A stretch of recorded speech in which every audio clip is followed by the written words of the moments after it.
திண்டுக்கல் மாவட்டத்தின் பல்வேறு பகுதிகளில் கனமழை பெய்து வரும் நிலையில் திண்டுக்கல் மலைக்கோட்டையில் இருந்து மழைநீர் அருவி போல் கொட்டும் காட்சிகள் காண்போரை மகிழ்ச்சியில் ஆழ்த்தியுள்ளது. அந்த காட்சிகளை பார்க்கலாம்.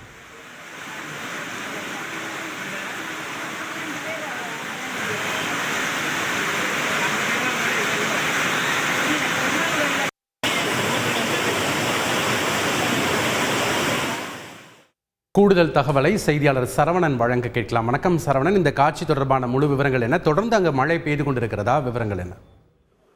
கடந்த சில தினங்களாக தமிழகத்தில் கோடை மழை பெய்து வருகிறது. இதனிடையே வங்கக்கடலில் உருவான காற்றழுத்த தாழ்வு நிலை காரணமாக இன்று மற்றும் நாளையும் தமிழகத்தின் குறிப்பாக திண்டுக்கல் மாவட்டம் உள்ளிட்ட பல்வேறு மாவட்டங்களில் கனமழை முதல் மிக கனமழை வரை பெய்யும் என வானிலை ஆய்வு மையம் அறிவித்திருந்தது. அதன்படி திண்டுக்கல்லில் இன்று காலை முதலே வானம் மேகமூட்டத்துடன் காணப்பட்டது. இந்த நிலையில் இன்று மாலை 5 மணி அளவில் லேசான சாரல் மழை திண்டுக்கல் மாவட்டத்தின் பல்வேறு பகுதிகளில் பெய்ய தொடங்கியது.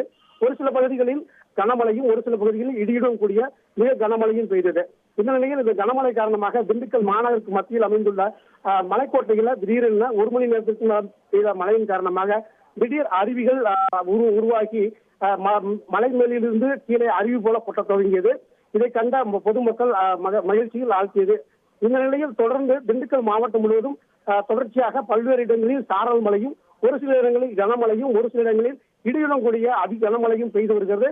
இது பொதுமக்கள் மத்தியிலும் விவசாயிகள் மத்தியிலும் மகிழ்ச்சியை ஏற்படுத்தி இருக்கிறது. நன்றி சரவணன், உங்களுடைய கள தகவல்களுக்கு. செய்திகளை உடனுக்குடன் தெரிந்து கொள்ள உடனே சப்ஸ்கிரைப் பண்ணுங்க.